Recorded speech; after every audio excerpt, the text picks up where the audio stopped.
Welcome to the MiDOViA Menopause Podcast, your trusted source for evidence-based, science-backed information related to menopause. MiDOViA is dedicated to changing the narrative about menopause by educating, raising awareness, and supporting women in this stage of life, both at home and in the workplace.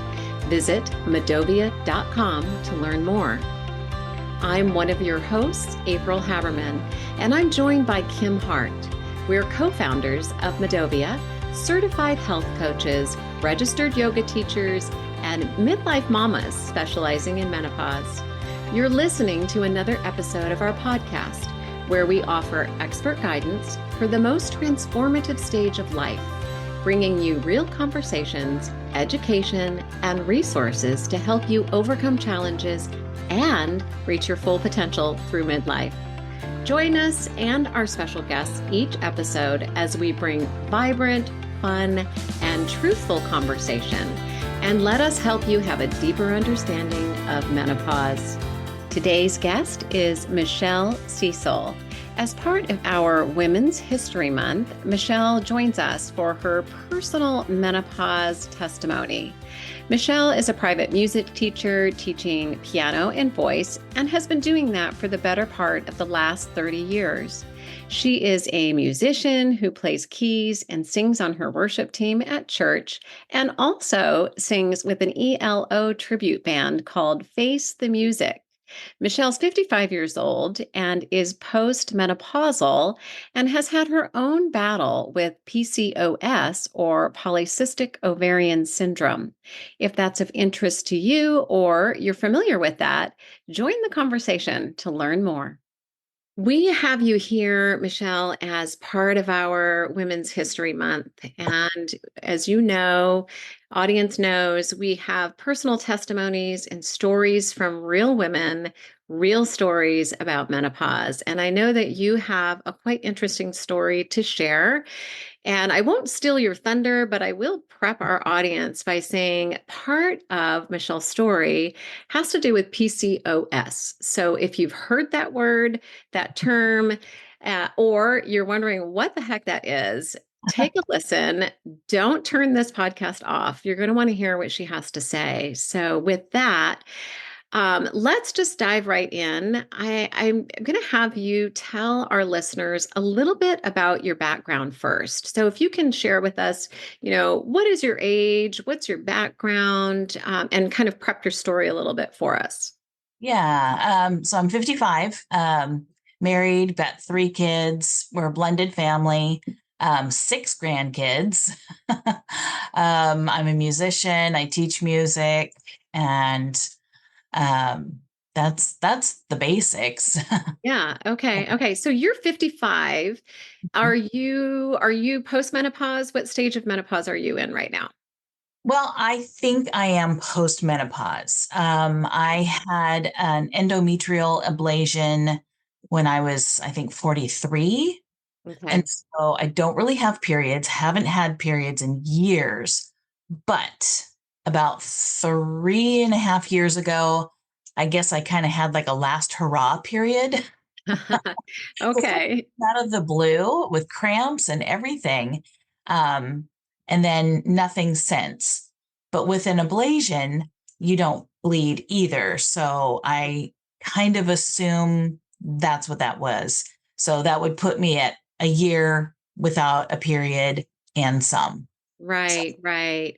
And for listeners who aren't familiar with ablations, simply put in non-scientific terms, they basically fry the lining of your uterus so that you don't actually cycle. You don't have a flow every month. You don't shed that uterine lining. I had one too, and it was the best thing that I ever did. But you're right. It's hard to tell when you are actually moving through menopause unless you experience other symptoms. Mhm. And I guess the next question I would ask you is, are you experiencing other symptoms, menopause symptoms that are kind of telltale for you that perhaps I'm in menopause or on the other side of it? Yeah, for sure. I'm getting, hot flashes still and Mhm. night sweats still. Um, some of the brain fog just just trying to remember words Yeah. sometimes. And I'm thinking, is this early onset? Am I losing my mind? And then I have friends that are about 10 years younger and they'll be like, I was just thinking of, and I'm like, okay, calm down. It's probably just that whole brain fog that comes along with menopause and all of that. Yeah, yeah. It's kind of frightening. I remember when that started happening to me, I thought the exact same thing. So Mhm. that's also good for our listeners to hear that that is a symptom of perimenopause, menopause, and it does go away. Mhm. And there are things that you can do, but it is kind of scary because you start Googling and you're out on the internet, and that's kind of frightening as well. So, kind of telltale that you are in some stage of menopause, if not Mhm. on the other side of it. So, Right. thank you for laying that foundation for our audience. I'm going to open it up to you, Michelle, and just give you the floor and have you begin to tell your story and what is your journey? So I have had migraines with my periods for years. And about three, four, five, somewhere around there, I just started getting migraines like back to back to back. I could not get a handle on them. I was taking my migraine medicine like almost every single day. And, because I'd had migraines for years and years, I, reached out to my neurologist and she said, sometimes that is a symptom of perimenopause. Mhm. And oh, okay. So at that point, I think I was in my late 40s, early 50s, somewhere right around there. And I'm like, well, I guess that's the time, right?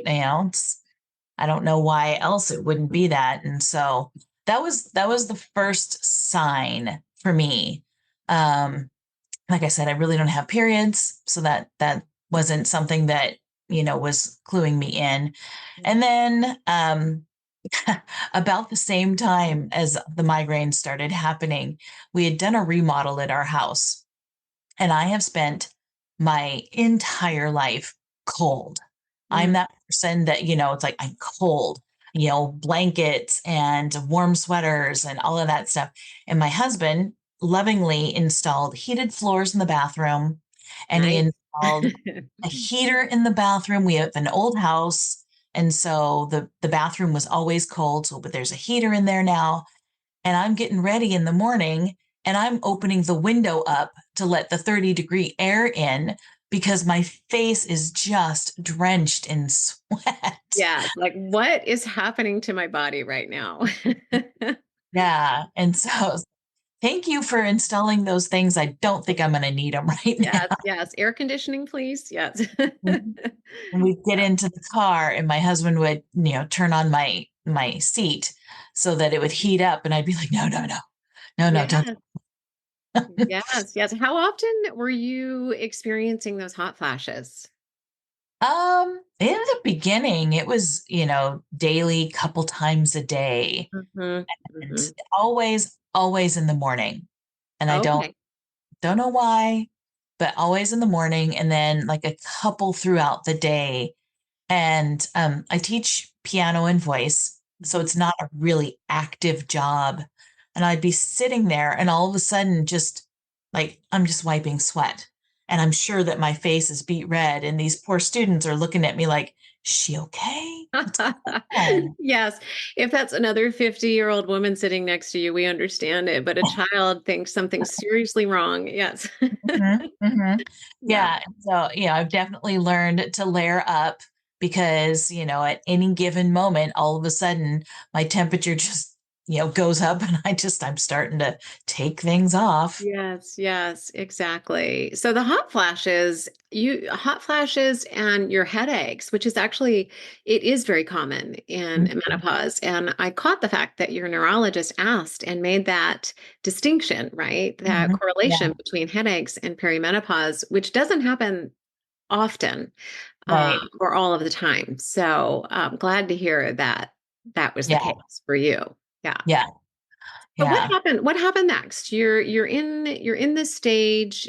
You don't need those heated floors anymore in your No, bathroom. Tell me. no. I think the next stage is just kind of like dealing with it. It's like, oh, this is that change in Yeah. life. I don't know, youth happens and we don't appreciate it when we're young, and then we get busy, life happens, and we don't think about, well, I'm not young anymore. And then your kids grow up and they move out, and then you go through this change and you start to realize it's like, oh, I'm not young. Mm, I'm mm, not old, but I'm not young. And I mhm. feel like that's kind of that next mindset that you have to like, I don't know, you can't be angry about it because you can't do anything about it.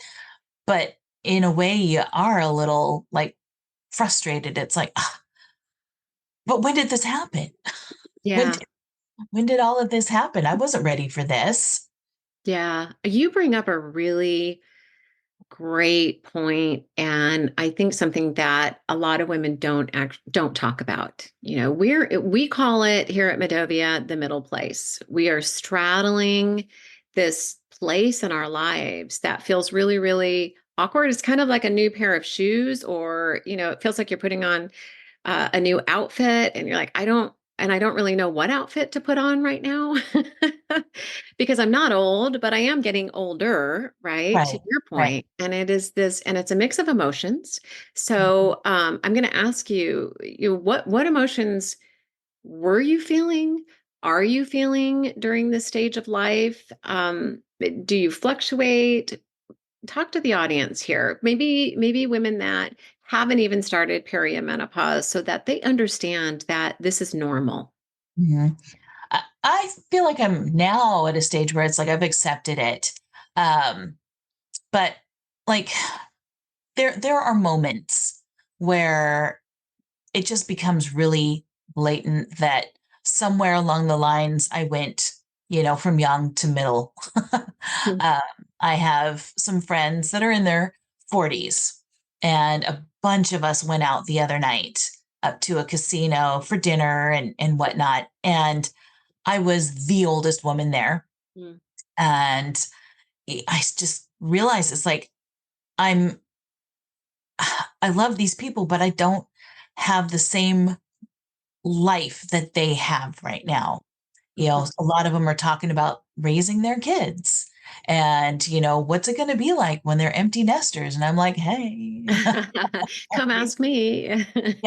yeah, and Mhm. just kind of dealing with some of that stuff. You, I think you do mourn a little bit of Mhm. what you had. I mean, my husband and I, even though we didn't have kids together, we had a blended family and we were empty nesters and grandparents by the time we were 43, 44. Mhm. So we were kind of on the younger side as Mhm. far as that goes. And it just, I don't know, it just kind of throws you into a whole new world that, I think the other thing is we looked at our grandparents and realizing that my grandma was 50 when I was born. And to me, she was always old. Yes, yes, yes. And then now you're like, oh, I am 50, right?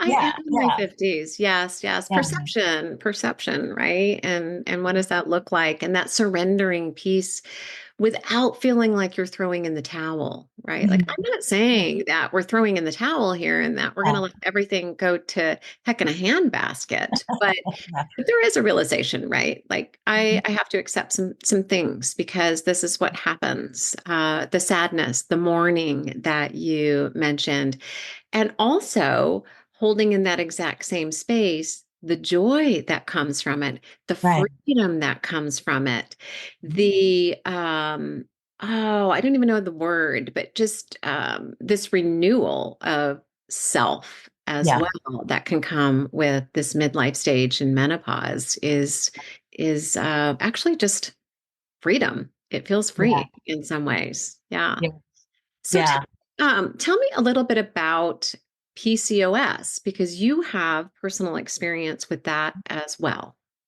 So PCOS, polycystic ovarian syndrome.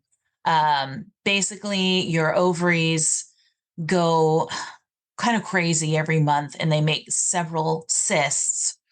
In a normal ovary, you would make one cyst a month. That cyst would release the egg and so on. Because mine would make multiples, oftentimes eggs just weren't released. And because of that, I didn't have normal periods.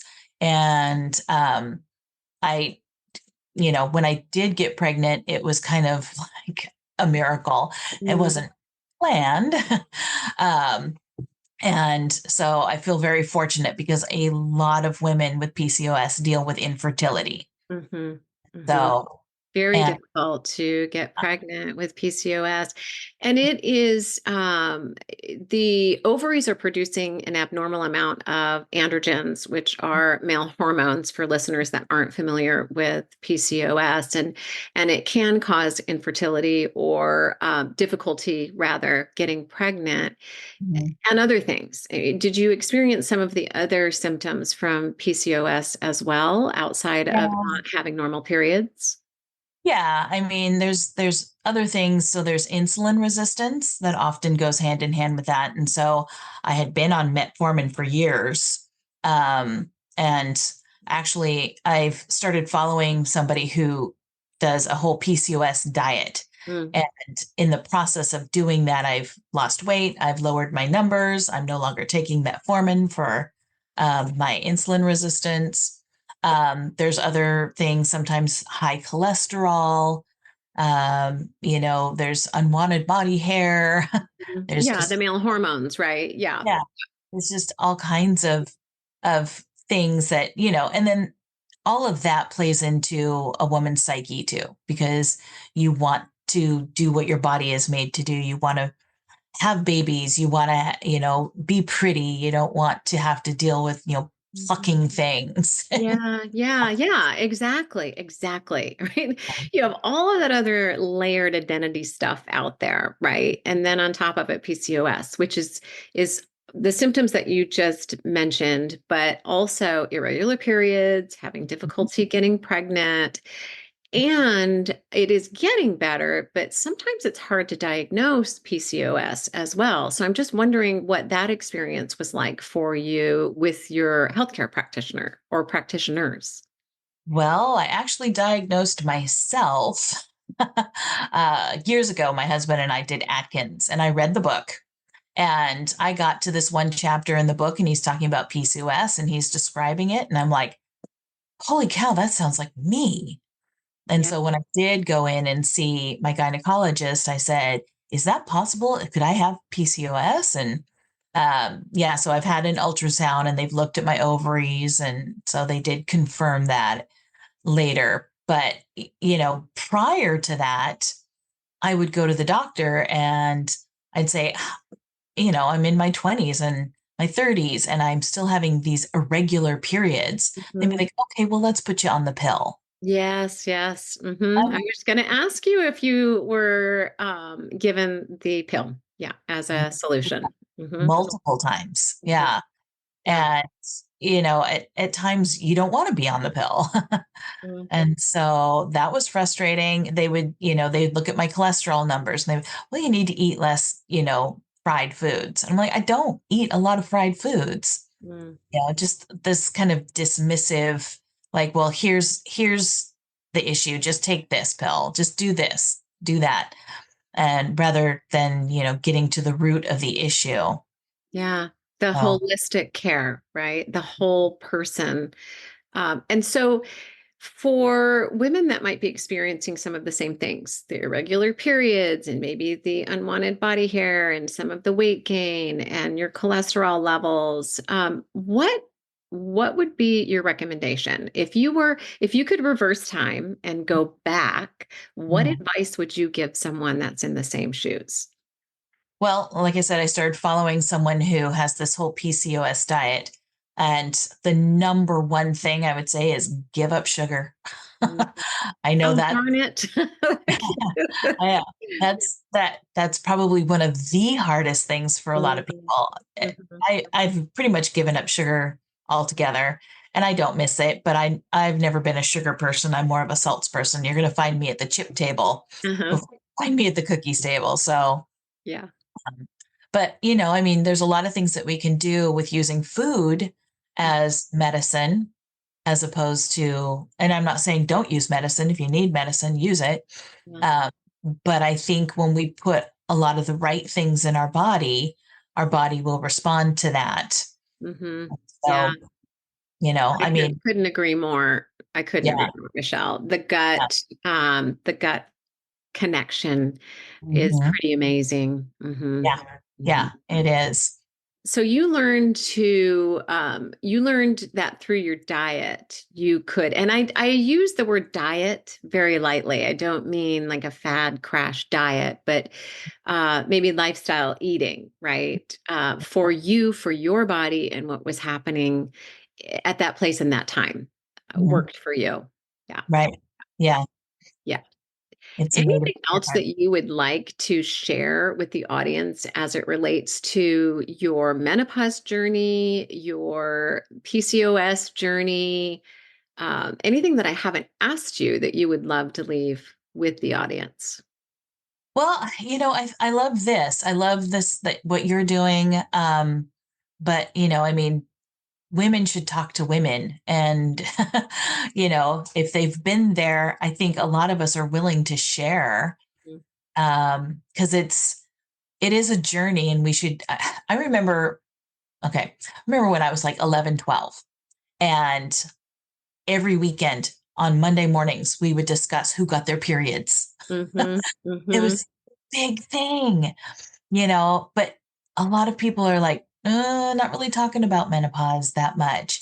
I don't remember my grandmother ever saying a word about menopause. And my mom had a hysterectomy when I was 7. So Mm-hmm. she never really truly went through the traditional menopause. Right. Right. And, with having a hysterectomy, yes, she did, but it would have been much earlier on, and I wouldn't have paid much attention at that age. Um, but to have these conversations to, I think talk about what our bodies are doing, and it is normal. While it may not be enjoyable, it is normal.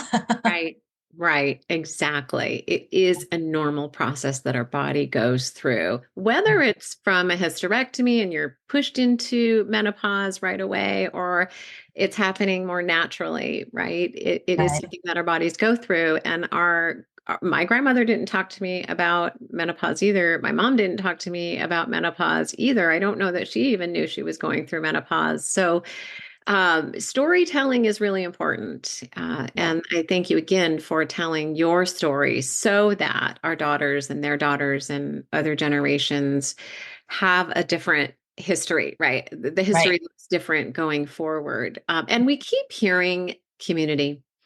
mhm, When we ask for advice from our guests, we hear that a lot. So encourage that. I emphasize that too. Find your community. We need to just open up these conversations and pull back that curtain so that we change the narrative and we make it okay to talk about menopause. It's okay, just like yeah, our periods, right? How fun was it giggling as girls in the room in our PJs talking about periods, right? We can do the same yeah, thing with menopause and laugh about our hot flashes. yeah, yeah, absolutely. Yeah. Yeah. Yeah. Well, thank you again. We end all of our podcasts with a rapid fire. So we're going to rapid fire a little with you. And I know a couple of things already about you because you mentioned cats and you mentioned salty. So we already know that about you, Michelle. But would you say coffee or tea? Oh, coffee, 100%. Coffee for sure. Okay. All right. Get up with it or do you go to bed with it? Get up. Yeah. Yeah. Okay. How about lake or ocean? Ocean. Okay. You're an ocean gal. Like the waves. Do you like the waves or is it the sand? Yes. The wave, well, all of it. Just Okay. the smell, all of it. Yeah. A beach gal. All right. How about morning person or night owl? Okay, that's something I didn't mention about menopause, but the lack of sleep. So I've become more of a morning person. Yeah. This is why maybe our grandparents got up early. Yes. Yep. Yeah. All right. And last but not least, what is the best piece of advice that you've ever received? Um, uh, I started taking a supplement with black cohosh in it, and that seems to work pretty well. I ran out of it for a few weeks and I noticed a difference with the hot flashes. So I would Yeah. say, yeah, if you're not opposed to taking a natural supplement, do your research and find one that works for you. Yeah, yeah, black cohosh. We hear that a lot as well with hot flashes. Caution if you're mixing it with other drugs or other supplements. As always, Right. check with your healthcare provider. But we've heard that it helps as well. So thank you for that. Yeah. And listening audience, that is a wrap. So until next time, go find joy in the journey. Bye bye now. Thank you for listening to the MiDOViA Menopause Podcast. If you enjoyed today's show, please give it a thumbs up, subscribe for future episodes, leave a review, and share this episode with a friend. There are more than 50 million women in the U.S. who are navigating the menopause transition. The situation is compounded by the presence of stigma, shame, and secrecy surrounding menopause, posing significant challenges and disruptions in women's personal and professional spheres. MiDOViA is out to change the narrative. Learn more at MiDOViA.com. That's MiDOVIA.com.